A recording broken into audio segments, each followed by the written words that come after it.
ओम शांति।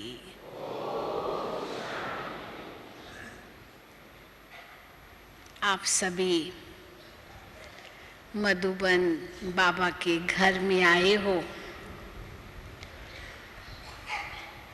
ज्ञान रत्नों से झोली भरने, ज्ञान गुण शक्तियों का खजाना प्राप्त करने,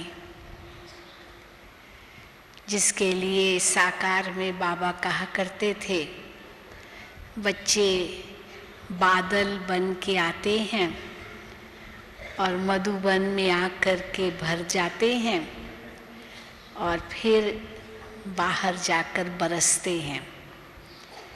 तो मधुबन में बादल भरने के लिए आप सभी आए हो, रिफ्रेश होने लिए आए हो, अपनी आत्मा रूपी बैटरी को चार्ज करने आए हो और सबसे बड़ी बात, भगवान से मिलन मनाने आए हो। ऐसे है ना? है ऐसे? हाँ, जब आप घर से निकले होंगे, हो सकता है किसी ने आपसे पूछा होगा कहाँ जा रहे हो, तो आपने कहा होगा मैं माउंट आबू जा रहा हूँ। तो फिर पूछा होगा वहाँ क्या है, किस लिए जा रहे हो? तो हो सकता है किसी ने ये भी कहा होगा कि भगवान से मिलने जा रहे हैं। ऐसे कहा किसी ने? जिसने कहा ऐसे वो हाथ उठाओ। अच्छा, इतने लोगों ने ऐसे कहा भगवान से मिलने जा रहे हैं। तो उसकी प्रतिक्रिया क्या हुई? जब आपने कहा भगवान से मिलने जा रहे हैं तो उसकी प्रतिक्रिया क्या, रिएक्शन हुआ? लोगों ने सोचा कहीं पागल हो गया है?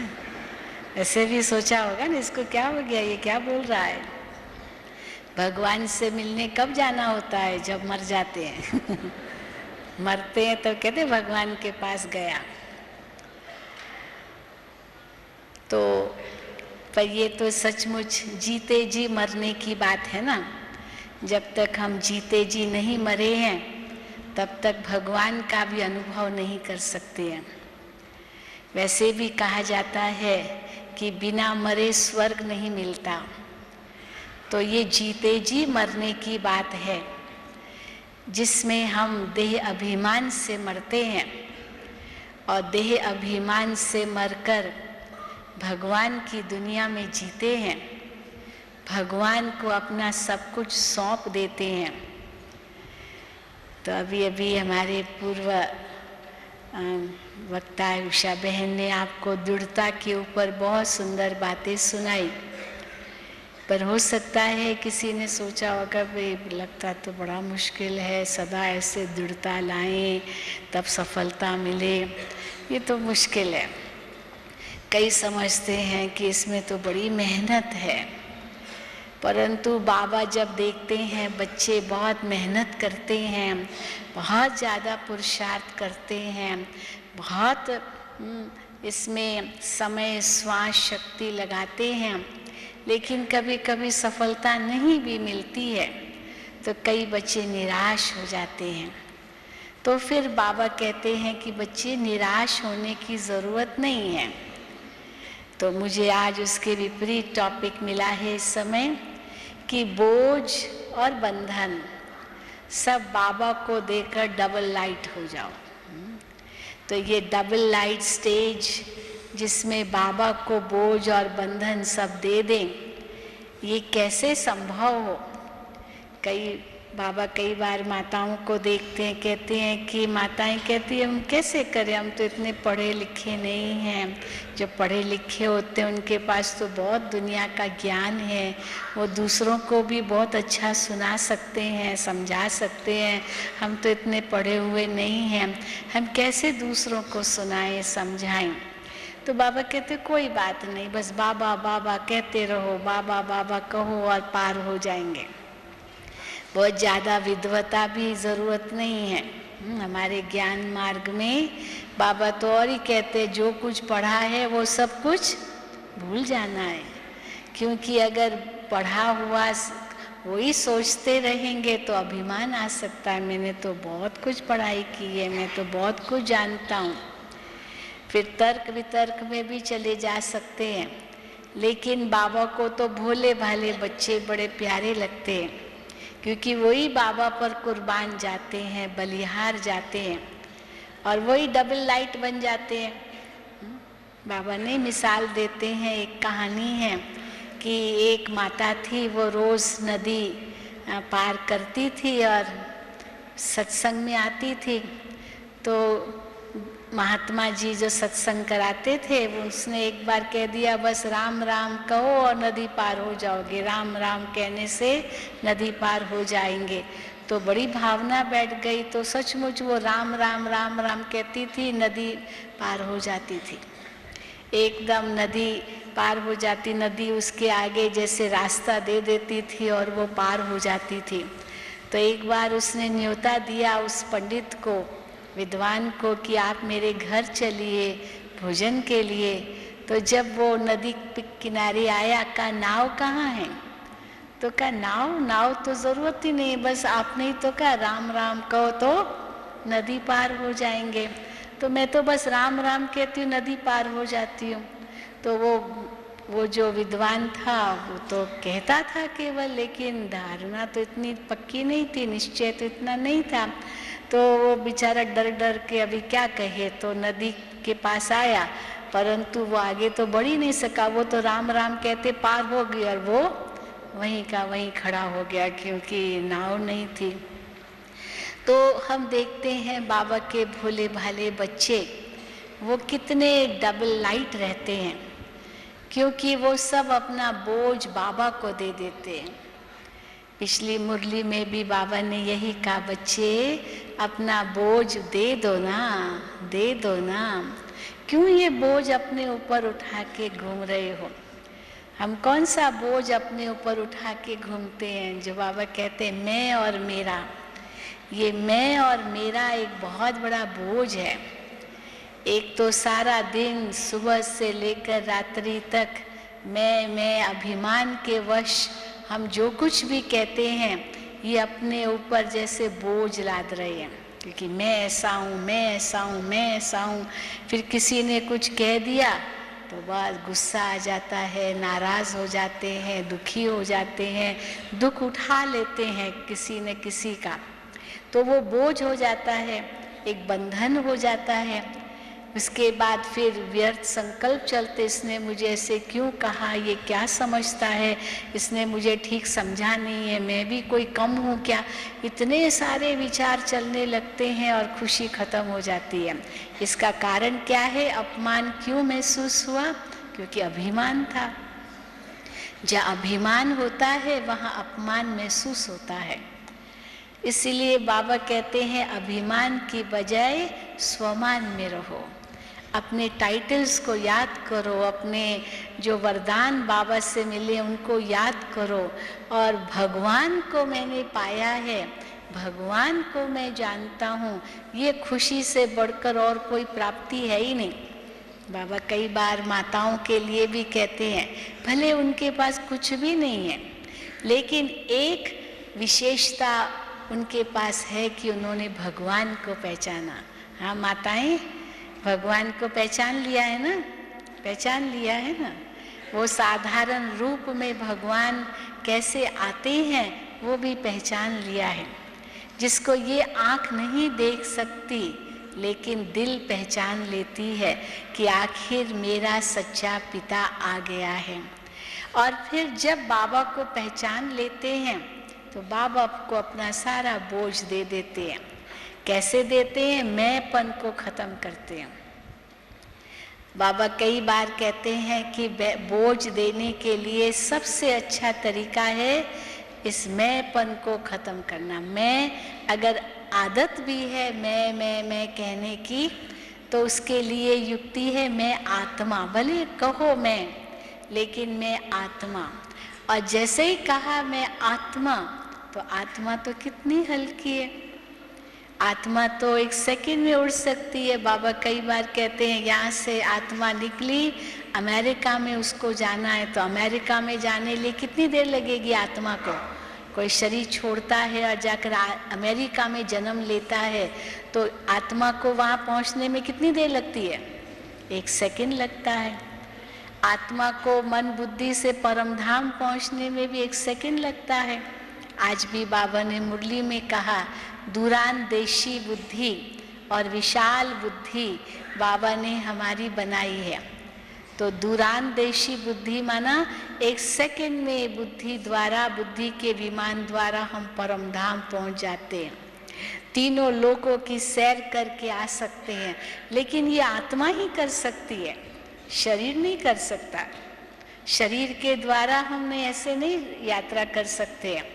शरीर के द्वारा यात्रा करने के लिए देखो अमेरिका, रशिया, ये चीन, ये सब क्या क्या बना रहे हैं, बना रहे हैं साधन जिससे हम स्पेस में जा सकें।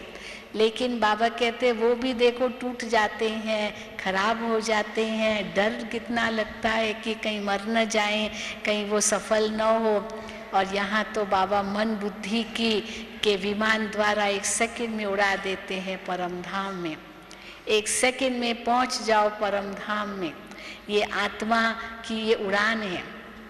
लेकिन ये उड़ान तब हम भर सकेंगे जब आत्मिक स्थिति होगी। अगर देह अभिमान की स्थिति होगी तो उड़ान नहीं भर सकेंगे। वैसे भी देखो हवाई जहाज होता है ना, उसको उड़ान भरनी होती है, हवा में उड़ना है, तो उसके लिए जो पेट्रोल होता है वो बहुत बहुत हल्का पेट्रोल होता है। भारी पेट्रोल नहीं यूज़ हो सकता है, डीजल वीजल नहीं चलेगा। डबल रिफाइंड पेट्रोल होता है, सबसे ऐसा पतला वो होता है जो हवाई जहाज को उड़ा सकता है। अगर उसमें किचरा भरा हुआ होगा तो हवाई जहाज उड़ नहीं सकता है। गाड़ी के लिए भी देखो, अगर किचरा जमा हो गया या अटक गया तो गाड़ी भी रुक जाती है। तो बताओ हवाई जहाज अगर आकाश में रुक जाए तो क्या हालत हो जाए। तो इसीलिए इतना डबल रिफाइंड पेट्रोल चाहिए, तब आकाश में उड़ सकता है। तो बाबा भी हम बच्चों को कहते हैं कि बच्चे अभी चलने का समय पूरा हुआ, अभी दौड़ने का समय भी पूरा हुआ, अब हाई जंप देने का भी समय पूरा हुआ। अभी कौन सा समय है? उड़ने का। अगर उड़ना नहीं जानेंगे तो बाबा के साथ नहीं जा सकेंगे, क्योंकि बाबा तो सदा उड़ते हैं। शिव बाबा परमात्मा तो बिंदी है, वो तो इतनी हल्की, वो तो 1 सेकंड में बाबा कहते मैं कहाँ से कहाँ पहुँच सकता हूँ, भक्तों के पास पहुँच जाता हूँ, बच्चों के पास पहुँच जाता हूँ। इसलिए देखो सर्वव्यापी कह दिया, क्योंकि हर एक उसको अनुभव कर सकता है अपनी भावना अनुसार। जिस रूप में वो, उनकी जैसी भावना है वैसा अनुभव होता है। तो ये भगवान ही तो कराता है, ये तो बाबा का ही कार्य। इसीलिए तो हल्का होगा तभी तो करा सकते हैं। वो तो भक्ति मार्ग में श्री कृष्ण के लिए कह दिया कि एक एक गोपी के संग श्री कृष्ण। अभी शरद पूर्णिमा आई, परसों ही थी, तो शरद पूर्णिमा के लिए तो विशेष गायन है। महारास दिखाते ना कई चित्रों में, महारास एक एक गोपी के साथ कृष्ण। हर एक गोपी समझे कृष्ण मेरे साथ है, फिर दूसरी गोपी के पास देखे, अरे वो उसके साथ भी कृष्ण है, मेरे साथ भी कृष्ण है। परंतु ये कोई सतयुग के अंदर वो सतयुग की अनुभूति नहीं है। सतयुग में ऐसे थोड़ी होगा, कृष्ण तो एक ही होगा। ये शिव बाबा की अनुभूति है कि हर एक कहता है मेरा बाबा, लेकिन मेरा बाबा भी तब कहे जब मैं आत्मा हूँ, ये पहले कहे। तो बाबा कई बार कहते हैं कि मैं कहने की आदत है तो मैं आत्मा कहो, और मेरा मेरा कहने की आदत है तो क्या कहो? मेरा बाबा। तो भले मैं और मेरा कहो, परंतु मैं आत्मा और मेरा बाबा ये कहा तो डबल लाइट होकर के उड़ेंगे, क्योंकि आत्मा ही बाबा के साथ उड़ सकती है। अगर देह अभिमान में मैं कहा और मेरा मेरा वस्तुओं के पीछे लगे रहे, मेरा मेरा कहा, तो उड़ नहीं सकेंगे।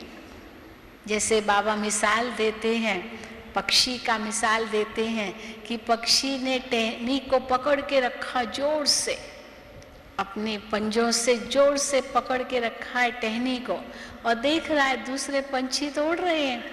आकाश में, वो कहता अरे मुझे भी उड़ाओ, मुझे भी उड़ाओ, मैं तो बंधन में बंध गया, मैं तो फंस गया। तो वो पक्षी कहते कितना मूर्ख है, पंख तो है इसको, पर खुद ही पंजे से टहनी को पकड़ के रखा और कहता है उड़ाओ उड़ाओ उड़ाओ, पंजा छोड़ो तो उड़ो। पंख तो है, लेकिन पंख है ये भूल जाते हैं और पंजे से टहनी को पकड़ लेते हैं मेरा मेरा कहकर, तो वो छूटता नहीं है। आत्मा तो पंछी है, 1 सेकंड में उड़ सकता है। आत्मा के लिए क्या कहते हैं, आत्मा पंछी और परदेसी है। कहावत है कि पंछी और परदेसी किसी के भी मित्र नहीं होते हैं। पंछी और परदेसी से कभी प्रीत नहीं रखना। एक कहावत है कि पंछी और परदेसी से अगर प्रीत रखी तो एक दिन धोखा मिलेगा। क्योंकि मान लो पंछी से आपने प्रीत रखी, भले उसको सोने के पिंजरे में रखा और रोज उसको दाना दे रहे हैं, रोज प्यार दे रहे हैं, लेकिन वो तब तक पिंजरे में है जब तक पिंजरा बंद है। और अगर एक दिन भी भूल से पिंजरा खुला रह गया तो क्या होगा, पंछी तो उड़ जाएगा। वो क्यों बंधन में बंधेगा, उसका घर तो आकाश है, आकाश ही उसका बसेरा है, न कि पिंजरा उसका बसेरा है। तो इसलिए पंछी माना जो सदा आकाश में उड़ता रहे, वो शोभता भी है, प्यारा भी लगता है, सुंदर भी लगता है जब वो आकाश में उड़ता है। लेकिन कई बार पंछी भूल जाता है, इसलिए कई बार मिसाल देते हैं ना कि एक पक्षी वो देख रहा है सामने बिल्ली आ रही है, बिल्ली आ रही है, तो वो बिल्ली को देख करके डर जाता है। कबूतर के लिए खास कहते हैं, बड़ा भोला होता है, वो बिल्ली को देखकर डर जाता है और डर जाता है तो आंखें बंद कर देता है। तो फिर बिल्ली भाग के आती है और उसको पकड़ लेती है। लेकिन ये तो मूर्खता है, क्यों बिल्ली में के पंजे में फंस जाए, उसको तो पंख है। जब देख रहा है कि बिल्ली सामने आ रही है तो पक्षी को क्या करना चाहिए, उड़ जाना चाहिए। लेकिन वो डर के मारे आंखें बंद कर देता, नहीं नहीं बिल्ली नहीं आ रही, डर के मारे देख ही नहीं रहा है, सोचेगा नहीं आ रही है, परंतु ये भूल जाता है कि पंख मुझे है, मैं उड़ जाऊं। तो मैं आत्मा हूँ और मैं एक पंछी हूँ, ये 1 सेकंड में हम उस बंधन को 1 सेकंड में लेट गो कर सकते हैं, क्योंकि मेरा कुछ भी नहीं है। जिस समय आत्मा शरीर छोड़ती है, कैसे, कुछ भी नहीं, ये शरीर भी मेरा नहीं, 1 सेकंड में आत्मा उड़ जाती है। तो सचमुच ये अनुभूति हमें योग में करनी है। जब तक हम आत्मिक स्थिति का अनुभव नहीं करेंगे तब तक हम कभी भी बंधन मुक्त, बोझ मुक्त नहीं बन सकेंगे। और दूसरा कहा जाता है कि परदेसी से भी कभी प्रीत नहीं रखना। क्यों? क्योंकि परदेसी अगर मानो किसी दूसरे देश में जाता है, वहाँ उसका किसी से मान लो किसी से दिल भी लग जाती है, लेकिन वो वहाँ रह नहीं सकता है। उसको वीज़ा जब तक है तब तक वो रहेगा, वीज़ा पूरी हुई तो वो तो इलीगल हो जाएगा ना। अगर परदेश में बिना वीज़ा के रहे, टाइम पूरा हो गया तो उसको जाना ही पड़ेगा। तो अगर परदेसी से प्रीत लगा दी और उसको जाना पड़ेगा तो धोखा होगा ना। भले वो नहीं भी जाना चाहता है पर जाना तो पड़ेगा, नहीं तो जेल में जाएगा। तो आत्मा भी पंछी और परदेसी है। जब समय पूरा होता है तो कोई रोक भी नहीं सकता है। आत्मा को जब शरीर से निकलना है तो उसको कोई बांध नहीं सकता है। तो जबकि वैसे भी आत्मा एक पंछी और परदेसी है, तो जीते जी हम ये अनुभव क्यों न करें, 1 सेकंड में न्यारे हो जाएं और ऐसे अनुभव करें कि मैं आत्मा इतनी हल्की हूँ, एक बिंदु हूँ। इसलिए बाबा बार बार मुरलियों में हमें ये ध्यान खिंचवाते हैं कि तुम आत्मा तो कितनी बिंदी हो, कितनी सूक्ष्म हो। इतनी सूक्ष्म हो तो 1 सेकंड में तुम उड़ सकती हो, हल्की चीज तो उड़ेगी। तो इस मैं का ही एक बंधन है जो आत्मा को उड़ाता नहीं है, और इसके कारण हम अपने आप को भारी कर लेते हैं। और दूसरा मेरा का बंधन और बोझ है जो हमें भारी कर देता है। तो जब हम ये बार बार अभ्यास करते हैं कि इस संसार में मेरा कुछ भी नहीं, न व्यक्ति, न वस्तु, न वैभव, क्योंकि यही तीन चीजें भारी कर देती है।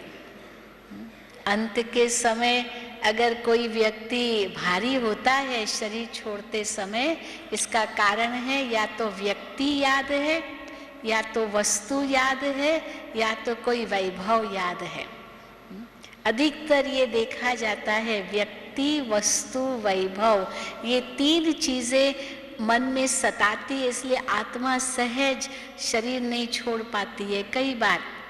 और जो इनसे मुक्त हैं उसके लिए तो जैसे मक्खन से बाल, आत्मा एक सेकंड में उड़ जाती है। इसीलिए बाबा हम बच्चों को बंधन मुक्त करने के लिए यही कहते हैं कि मैं और मेरा को केवल चेंज करो तो डबल लाइट बन जाएंगे, मैं आत्मा और मेरा बाबा।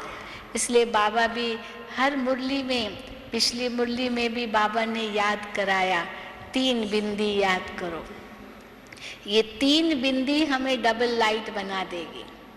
कई बार चलो व्यक्ति, वस्तु, वैभव याद नहीं आते हैं, पर चौथी चीज याद आती है।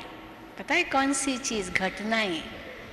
मुझे याद है एक बहन बिल्कुल अंतिम घड़ी पर थी, मर रही थी, तो मुझे किसी ने कहा बहन जी आप उसके पास आप चलेंगे, बहुत दुखी है, बहुत रो रही है। और बिल्कुल डॉक्टर ने तो जवाब दे दिया, परंतु वो रोना बंद ही नहीं कर रही है। आप उनको थोड़ा चल करके दृष्टि दें, उनको थोड़ा शांति दें, क्योंकि कभी भी शरीर छोड़ सकती है। तो जब से मैं उसके सामने गई तो देखो रो रही है। तो मैंने उनसे पूछा माता जी रो क्यों रही हो? बस अभी तो उसको पता था कि मरना है, मालूम था, पता चल गया था, तो मरना है, पर रो रही है। तो मैंने पूछा कि माता जी अब तो बस बाबा को, भगवान को याद करो, वो तो आपको गोद में लेने आए हैं। बहुत पॉजिटिव बातें उसको सुनाई, लेकिन वो फिर भी रोए जाए, ज्ञान नहीं था, अज्ञानी थी। तो उसका बेटा आता था क्लास में, लेकिन उसने कहा आप मेरी माँ के पास चलो, तो रोई जाए। तो मैंने कहा आखिर माता जी क्या दुख है, क्यों रो रही हो? तो कहे 10 साल पहले मेरे साथ ये घटना घटी थी, 20 साल पहले मेरे साथ ये घटना घटी थी, मेरे सास ने मुझे धोखा दिया, मेरे ससुर ने मुझे धोखा दिया, मेरे पति ने मुझे धोखा दिया, मेरे बच्चे ने ऐसे किया। अरे भाई वो तो पूरा हो गया। बाबा कहते हैं एक घड़ी पहले जो घटना घटी उसको भी भूल जाओ, वो फिर इस कल्प में वापस नहीं आएगी वो घटना। हम देखते हैं कि सारे जो भी चक्र के अंदर 84 जन्म हम लेते हैं, जो एक घटना घटी, एक सीन बीती, वो सीन दोबारा नहीं आती है उसी रूप में जब तक अगला कल्प न हो। आप सोचिए वही दृश्य उसी रूप में कभी नहीं आता है। परिवर्तन होता ही रहता है। सारे कल्प में एक घड़ी न मिले दूसरी घड़ी से। तो जबकि समय परिवर्तनशील है, तो हम भी क्यों नहीं उसी हिसाब से अपने आप को बदल दें? और उसके लिए बाबा कहते हैं ड्रामा समझ करके उसको फुल स्टॉप दे दो। तो जैसे उसको फुल स्टॉप लगाते हैं, जिसके लिए गीता का सार आता है, जो हुआ अच्छा हुआ, जो हो रहा अच्छा हो रहा है, जो होगा वो और भी अच्छा होगा। ये एक इतनी सुंदर धारणा जो उसको बाबा ड्रामा शब्द में कहते हैं, ये ड्रामा है, ये खेल है, इसको खेल के रूप में देखो। आप दुखी क्यों होते हो? और खेल इसलिए भी देखो, ड्रामा इसलिए भी देखो, क्योंकि जो कुछ मानो आपका चला भी गया, कुछ गया भी, कल्प के बाद फिर वापस मिलेगा आपको। समझो बेटा गुजर गया, अब आप बेटा गुजर गया दुखी हो रहे हो, मेरा बेटा गुजर गया, पर अगले कल्प में फिर मिलेगा? नहीं मिलेगा। मिलेगा या नहीं मिलेगा? वही मिलेगा। कोई अपनी बीती बातों को, बीते दिनों को याद करता है, मैं इतनी मेरे अंदर शक्ति थी, इतनी ताकत थी, मैं इतना काम करता था, मैं कितनी सुंदर थी, मैं ये थी। एक माता मैं किसके घर में गई मिलने के लिए, उसकी वो स्टोव पर काम कर रही थी तो जल गई, और कुछ नहीं जला, केवल मुंह ही जला। बहुत सुंदर थी, क्या पता नजर लग गई तो मुंह, वो गैस जो था केवल मुंह पर आया और इसका मुंह सारा जल गया। ना बच गई, पर चमड़ी सारी उसकी उखड़ गई। और जब तक नई चमड़ी आए, ना केवल इतना ही था। तो रोती जाए रोती जाए रोती जाए, बस मैं इतनी सुंदर थी, अब तो मैं किसी को अपना मुंह दिखाने के लायक नहीं रही। अब ये चमड़ी की सुंदरता तो स्किन डीप है, ऐसे कहते हैं ना, ये तो आत्मा की सुंदरता की बात है। क्यों हम इतना सोच रहे? तो जो कुछ भी चलो हमने गंवाया, अगले कल्प में फिर से मिलेगा। पर चलो कोई कहते चलो अच्छी बातें फिर से मिले, पर दुख की बातें क्यों फिर से मिले? कई बार दुख की बातें होगी, ये जो हुआ ये फिर होगा कल्प के बाद। तो हम कहते वो नहीं सोचो कल्प के बाद ये फिर होगा, पर ये सोचो कि जो कुछ हुआ नई बात नहीं थी, कल्प पहले भी हुआ, तो उस रूप में देखो, ऐसा ही होना था। और तो जब उस रूप में देखते, एक सेकंड में बिंदी लग जाती है, और जब बिंदी लग जाती है आत्मा हल्की हो जाती है। तो उस माता को मैंने बहुत समझाया कि कैसे माता जी आप बीती बातों को क्यों याद कर रही हो, एक सेकंड में बस उड़ जाओ। और ये बड़ा विचित्र अनुभव हुआ उस समय। तो मैं इसको समझा रही थी और वो बिल्कुल जैसे शांत होती गई, दृष्टि लेती रही और दृष्टि लेते उसी समय शरीर छोड़ दिया। उसी समय हमको ये उम्मीद नहीं थी कि ऐसे शरीर छोड़ेगी, लेकिन बिल्कुल देखते शांत होती गई और उस समय शरीर छोड़ दिया। जबकि डॉक्टरों ने तो जवाब दे ही दिया था, लेकिन वो क्योंकि कष्ट में थी, दुख में थी, वो याद कर, जब तक वो हिसाब किताब उसका पूरा चुकतू न हो तब तक उसको दुख महसूस हो रहा था। परंतु उसको ऐसे शांति मिली और शांति मिलते जैसे आत्मा उड़ गई। तो यानी बाबा कहते हैं कि बच्चे ये तुम्हारी प्रैक्टिस ऐसे ही होनी चाहिए कि कभी भी अंतिम घड़ी हो आत्मा कैसे जाए। मुझे याद है एक हम किसी कार में ट्रैवल कर रहे थे, तो वो गाड़ी का एकदम ज़बरदस्त एक्सीडेंट हुआ, ज़बरदस्त एक्सीडेंट। सामने से जो व्यक्ति था उसको लगा, वो गिर गया, बड़ा बहुत कुछ हुआ। हम तीन चार जने थे कार के अंदर, ज़बरदस्त हुआ, एकदम से धक्का इतना ज़ोर से लगा तो हम, और ड्राइवर ने उसको मोड़ दिया गाड़ी को बस। और उस थोड़ी देर पहले हमने देखा एक बहुत बड़ी खाई थी और सामने एक पिलर था, तो या तो खाई में गिर सकती थी गाड़ी या तो पिलर से टकरा सकती थी, क्योंकि वो रोकने की कोशिश की या मोड़ने की कोशिश की वो व्यक्ति को बचाने के लिए। तो क्या हुआ कि उसी समय मुझे याद है, बस एक ही संकल्प मुझे आया, बस बाबा हम आ रहे हैं आपके पास, हम आ रहे हैं आपके पास। एकदम में आत्मा इतनी जैसे अशरीरी हो गई। एक घड़ी के लिए ऐसे भी महसूस हुआ कि दिल की धड़कन ही रुक गई, बिल्कुल एकदम। पर थोड़ी देर के बाद आँख खोली तो देखा अभी तो जिंदा ही है अभी तो जिंदा ही है। तो क्या हुआ कि वो खाई में भी नहीं गिरी और वो पोल जो खंबा है उसको भी नहीं लगी, लेकिन वो झाड़ियाँ थी। अभी ये भी कैसे बाबा ने बचा दिया, वो झाड़ियाँ थी और गाड़ी जाकर के सीधा झाड़ियों में सो गई। यानी धीरे धीरे वो पहिया निकल आया और जाकर के सीधी झाड़ियों पर जैसे कि वो सो गई। और बिल्कुल थोड़ी सी खरोच आई होगी, लेकिन सब बच गए। तो उसके अगले दिन बाबा से मिलना था, अव्यक्त बाप दादा से। तो हम सब बाबा से मिलने के लिए गए। तो बाबा ने बहुत सुंदर बात कही कि बाबा ने कहा कि आपका पंडा बड़ा पावरफुल था। पता नहीं किसके लिए कहा, ड्राइवर के लिए कहा या शिव बाबा हमारा पंडा, मतलब बाबा के शब्द थे, आपका पंडा बड़ा पावरफुल था। यानी हम सब बाबा की बातें करते जा रहे थे, बहुत अच्छी अच्छी बातें, बाबा की मुरली की बातें योग करके जा रहे थे। तो बाबा ने जैसे अपनी गोद में ले लिया, ऐसे ही अनुभव हुआ। लेकिन वो घड़ी है कि बस बाबा हमारे, नहीं तो देखो लोग इतना चिल्लाते हैं, क्या क्या बोलते हैं, क्या क्या होता है, कितने टेंशन में होते हैं। लेकिन हमको ये प्रैक्टिस हो कि कुछ भी हो जाए 1 सेकंड में न्यारे हो जाओ। ये आत्मा की जो स्थिति है उसका भाव ही है कि हम 1 सेकंड में न्यारे हो जाएं। मैं आत्मा एक बिंदी, बाबा भी बिंदी, ड्रामा भी बिंदी। ये 3 बिंदियां अगर हम सचमुच लगा सके तो आत्मा डबल लाइट बन जाएगी। और डबल लाइट जैसे बनी तो माना ढलकी हो गई। और जैसे बाबा कहते हैं कि बच्चे ये बोझ आप मुझे दे दो, ये एक बहुत ऊंची पॉइंट है।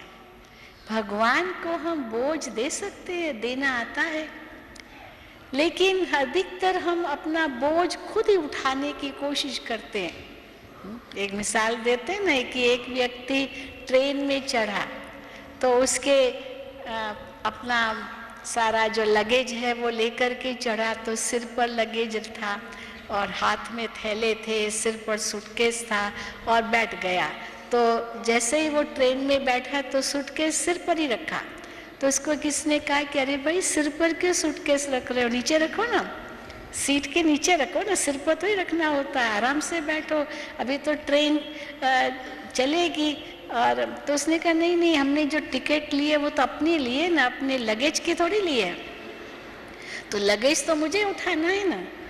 तो कह रहे मूर्ख, अगर लगे तुमको गाड़ी ले जाएगी तो लगेज को भी तो ले जाएगी ना, कि लगेज को अपने सिर पर रखोगे केवल आपको ही ले जाएगी क्या? आपको भी ले जाएगी, आपके लगेज को भी ले जाएगी। तो इसी प्रकार हम क्या करते, बाबा मैं तो तेरा पर बाकी सब मेरा ऐसे है ना, तभी तो भारी होते हैं, नहीं तो भारी होने की कोई बात ही नहीं है। नहीं तो हम कितने हल्के हो, अगर मैं बाबा का या मैं बाबा की, तो सब कुछ मेरा जो है वो भी तो बाबा का हुआ ना। जैसे हम लोग मैथमेटिक्स में इक्वेशन करते भाई a इक्वल टू बी और b इक्वल टू सी, तो a इक्वल टू सी। अगर a इक्वल टू बी और b इक्वल टू सी, तो a और c भी तो इक्वल ही हो गया ना, क्योंकि वो सब एक ही है। तो अगर हम बाबा के, तो हमारा तो सब कुछ बाबा का हुआ। तो हम बोझ अगर अपना समझेंगे तो फिर हम हल्के कैसे होंगे? आत्मा हल्की हो और बाकी सब मेरा है, तो आत्मा हल्की बन नहीं सकेगी। लेकिन बाबा देखो कितने हम बच्चों को कितनी अनुभूति कराते हैं और कितना महान बनाते हैं। बाबा जानते हैं कि वो 63 जन्मों से मेरा मेरा कहने की आदत है, बोझ उठाने की आदत है, इसीलिए अभी भी बोझ उठाते रहते हैं। तो इसलिए बार बार बाबा हम बच्चों को ध्यान खींचवाते हैं कि बच्चे जब भी कुछ हो जाए तो कहो बाबा मेरा बाबा, और वो बोझ बाबा को दे दो।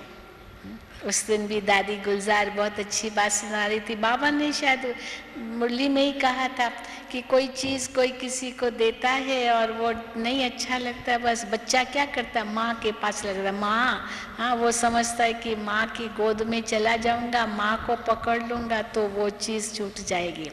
तो बस बाबा कहा और एकदम लेट गो कर सकते हैं, जैसे न्यारे हो गए।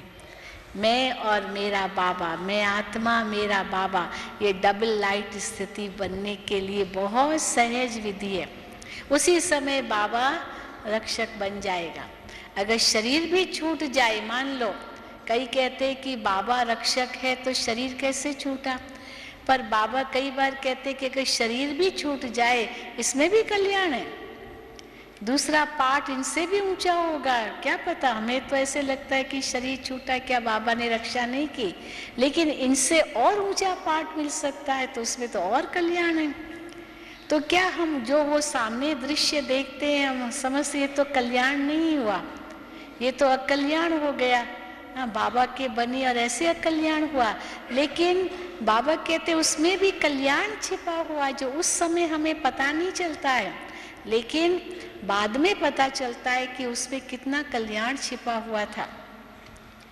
लगता है ये दुख की परिस्थिति है, ये जैसे सब कुछ हमने गंवा दिया वो परिस्थिति है, लेकिन उसमें भी कल्याण समाया हुआ है। ये अगर हम संकल्प करें तो भी हम डबल लाइट रह सकते हैं। इसलिए हर वक्त हम डबल लाइट रहें, हमारी स्थिति इतनी न्यारी और प्यारी रहे, उसके लिए ये 3 बिंदियां लगाना बहुत ज़रूरी है। कोई भी बात सामने आ जाए, मैं आत्मा, फिर कैसी आत्मा, बस न्यारी हो जाओ, मेरा बाबा। अब वो सर्वशक्तिवान मेरा बाबा है, वो मेरे साथ है, मेरे आगे है, मेरे पीछे है, मेरे दाएं है, मेरे बाएं हैं। ये एक ऐसी सुंदर अनुभूति है जो हमें सदा ही आत्मा को हल्का रखती है। हाँ, हम देखते हैं ना, जैसे कोई किसको जेड सिक्योरिटी मिलती है, कोई बिल्कुल आतंकवादियों की हिट लिस्ट में है मान लीजिए, बहुत उसको धमकियां मिलती रहती है। अब वो व्यक्ति अपना काम तो करेगा, तो उसको जेड सिक्योरिटी मिलती है, आगे पीछे कमांडोज, ये वो पुलिस वाले आगे पीछे वो घेराव कर देते ताकि कुछ भी उस पर आक्रमण न हो सके। तो वो तो अपना काम करता है, बाकी सिक्योरिटी वाले उसका ध्यान रखते हैं। तो हमें तो वो सिक्योरिटी नहीं चाहिए ना कि पुलिस वाले हमारे आगे पीछे घूमते रहे। वो तो बड़ा बंधन है, बहुत बड़ा बंधन है। हमारे पास आते हैं कई वीआईपीज, वो कहते हैं कि हमको तो इतना बंधन लगता है, लेकिन क्या करें, गवर्नमेंट का इस प्रकार पहरा मिलता ही है तो लेना पड़ता है, क्योंकि बहुत बड़ी जिम्मेदारी होती है गवर्नमेंट की उन पर। तो बाबा कहते वो इसकी जरूरत नहीं है तुम बच्चों को, पर तुम तो वीआईपी हो ना। कितने वी आगे लगाना है, आईपी के पहले कितना वी लगाना है, जितने लगा सको उतने कम है। वो वीआईपी तो कुछ भी नहीं है तुम्हारी भेंट में। तुम तो नई दुनिया की स्थापना कर रहे हो, तो कितने बड़े वीआईपी हो गए।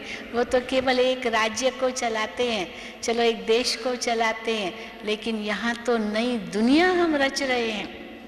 तो कितने बड़े वीआईपी हो गए। तो हमारी सिक्योरिटी कौन है? आगे बाबा, पीछे बाबा, दाएं बाबा, आगे पीछे बाएं बाबा। कैसे? जब आगे बाबा है तो क्या महसूस करें?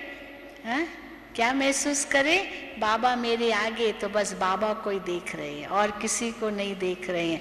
ये आंखें केवल बाबा को देख रही है।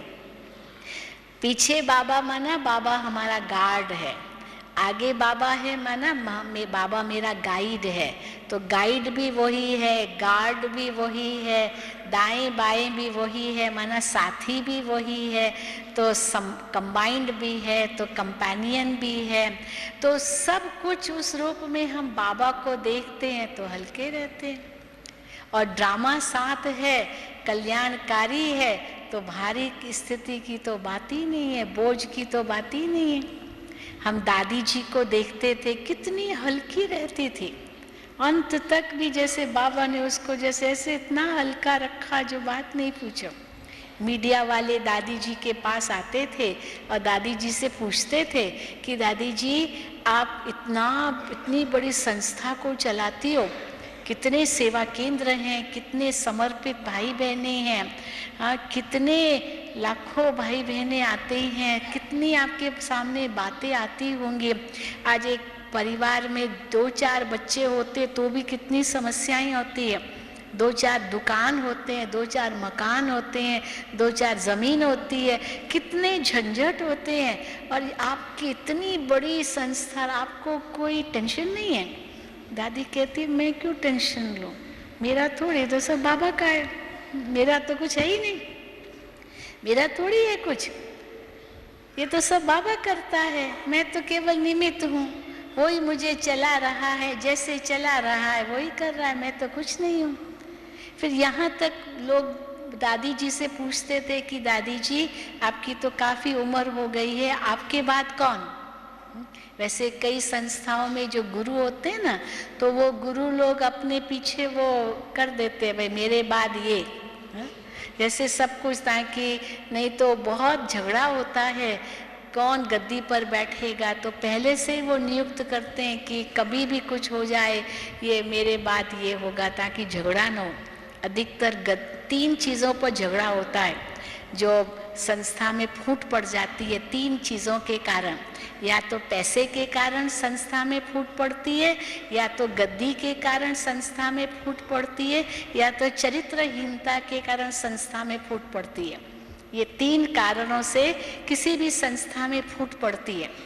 एक धन, दूसरी गद्दी और तीसरा चरित्र। अब यहाँ तो तीनों ही बातें नहीं है।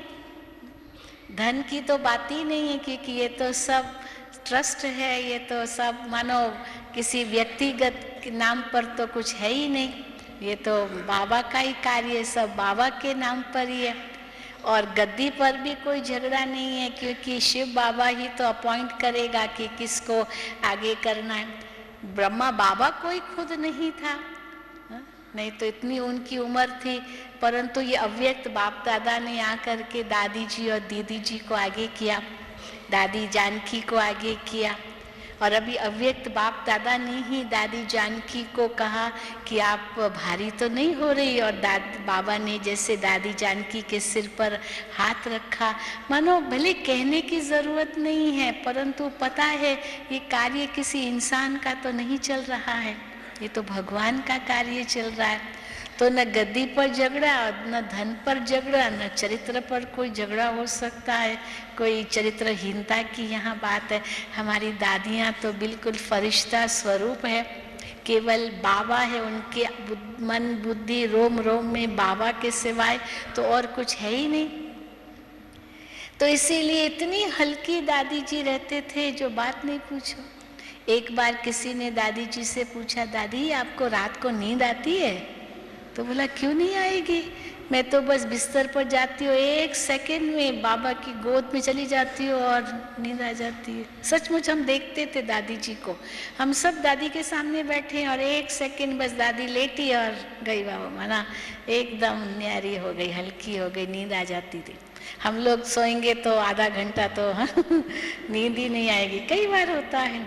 तो इसीलिए क्योंकि बाबा की छत्र छाया थी और बाबा की गोद में सोती थी, या जो कुछ अभी भी बाबा की गोद में ही है, तो आगे भी बाबा, पीछे भी बाबा, साइड में भी बाबा, वही करा रहा है। हम तो कुछ नहीं है, हम तो निमित्त हैं।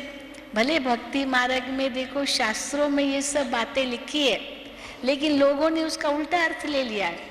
जैसे ग्रंथ में है, करन करावन आपे आप, मानुष के नाही हाथ। तो लोगों ने उसका उल्टा अर्थ ले लिया कि सब कुछ वही तो कराता है, मनुष्य के हाथ में तो कुछ भी नहीं है। ये हाथ उठता है तो भी भगवान की शक्ति है, पत्ता हिलता है तो भी भगवान की शक्ति है, उसके हुक्म के बिना तो कुछ भी नहीं होता है। अब उसके हुक्म के बिना कुछ भी नहीं होता। ये हाथ उठा, किसी की हत्या की, तो फिर भगवान को सजा मिले ना, हमको क्यों मिले, उसी ने किया। लेकिन इसके पीछे भाव ये है कि मनुष्य को अभिमान ना आए कि मैं कर रहा हूँ, शिव बाबा की शक्ति से ये हो रहा है, मैं तो केवल निमित्त हूँ। ये निमित्त भाव इतना सुंदर भाव है जिससे हम बहुत हल्के रहते हैं, क्योंकि वही कार्य कराता है। अगर उस कार्य में सफलता मिलती है तो भी अभिमान नहीं, क्योंकि मैंने तो किया ही नहीं, ये तो बाबा ने कराया। और अगर असफलता मिलती है तो भी दुख नहीं। क्यों दुख नहीं, क्यों गम उसका नहीं लगता? क्योंकि मैंने अब बाबा ने जो जैसा कार्य कराया वो मैंने किया, अपना कर्तव्य पूरा किया, अब आगे बाबा जाने। कम से कम मेरा मन तो नहीं खाएगा कि मैंने इसमें कोई गफलत की, या मैंने लापरवाही की, या मैं नाफरमानदार रहा, या जो कुछ भी, मैं अपना कर्तव्य पूरा किया। ज़रूरी थोड़ी कि हर बार सफलता ही मिले, ज़रूरी तो नहीं है ना। और अगर असफलता मिली तो वो असफलता भी हार थोड़ी है, ये असफलता सफलता की सीढ़ी है। वैसे भी कहते हैं failures are pillars of success.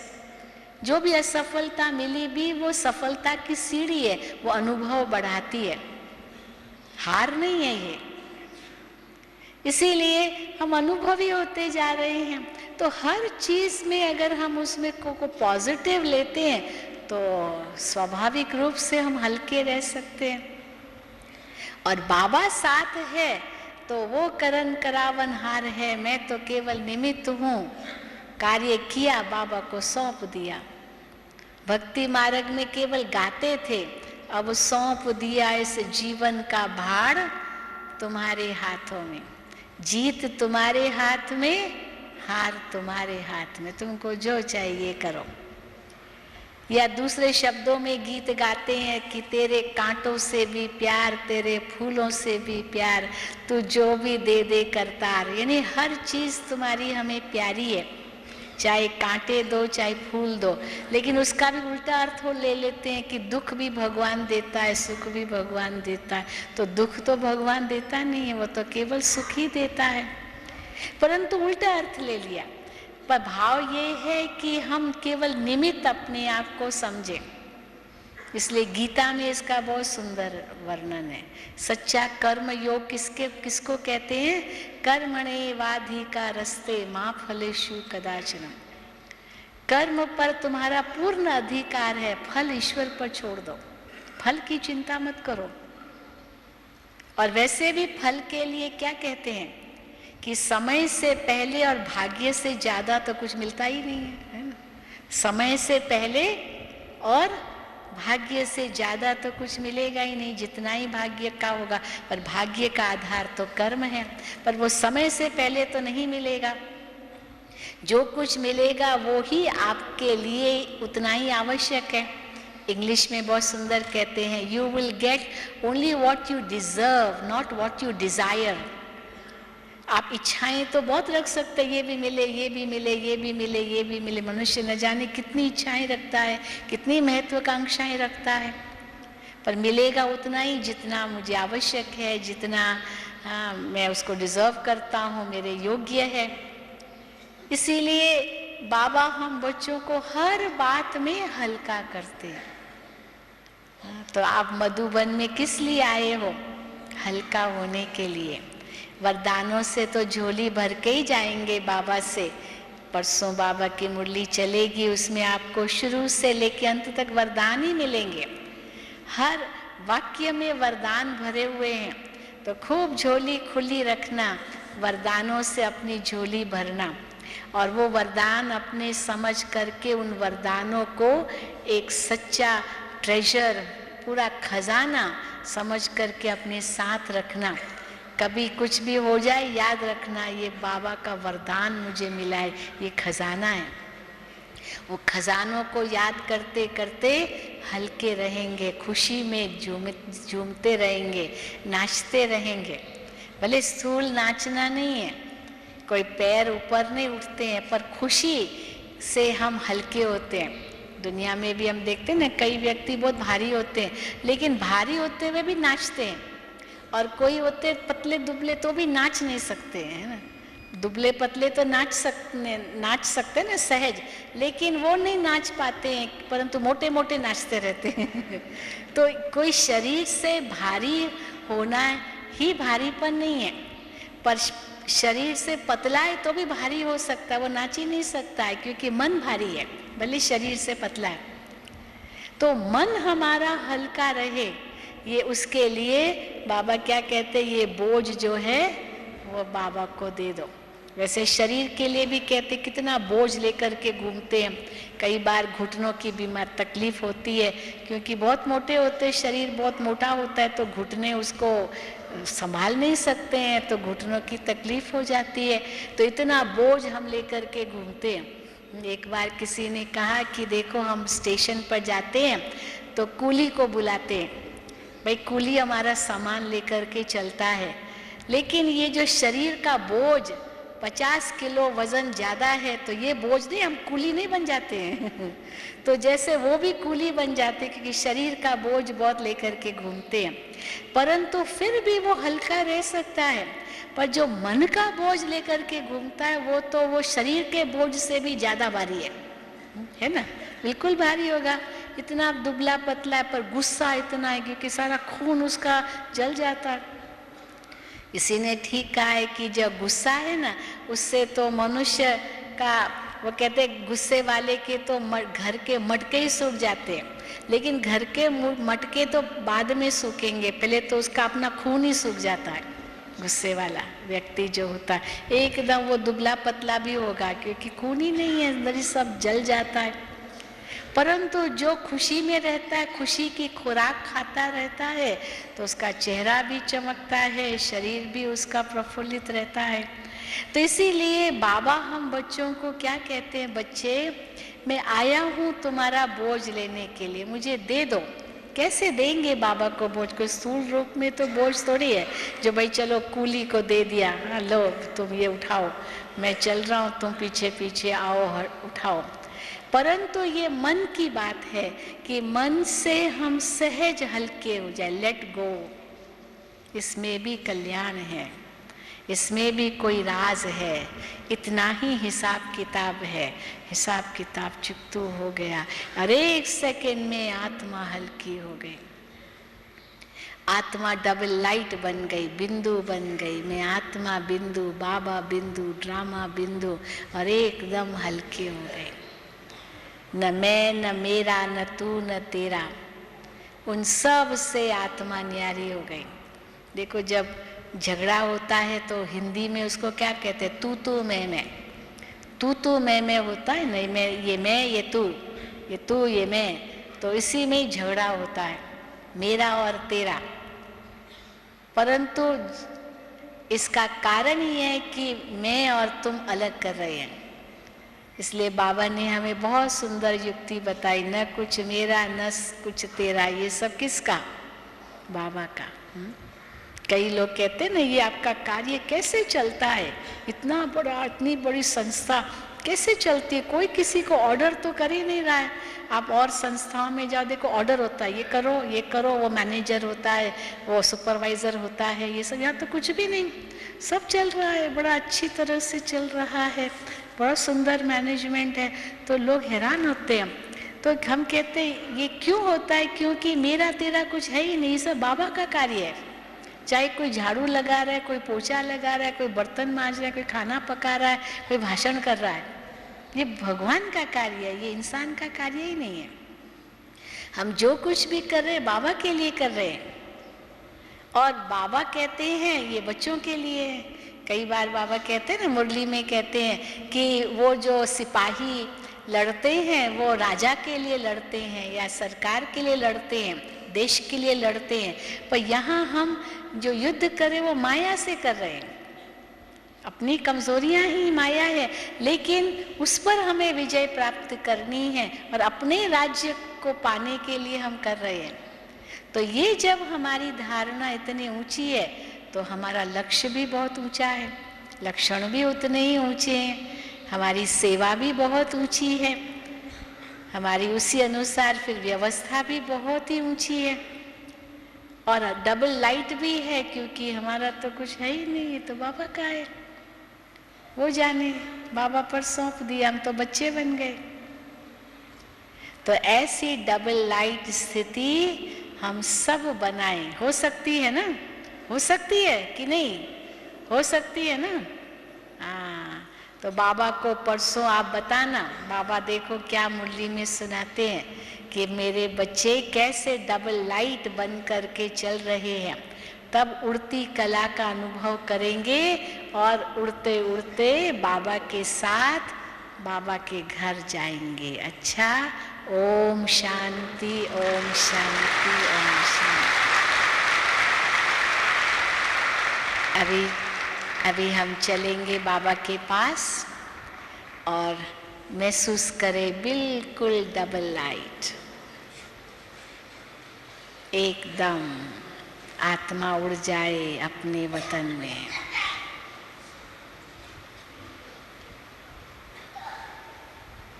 ये लाल सिग्नल हमें 3 बिंदी की याद दिला देता है। बिंदु लगा दो हर बात को। मैं आत्मा बिंदु, बाबा बिंदु, ड्रामा बिंदु।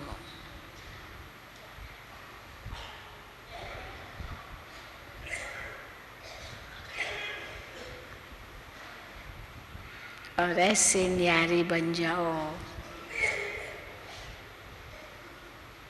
कि इस संसार का मेरा कुछ भी नहीं है। मैं आत्मा अति हल्की हूँ।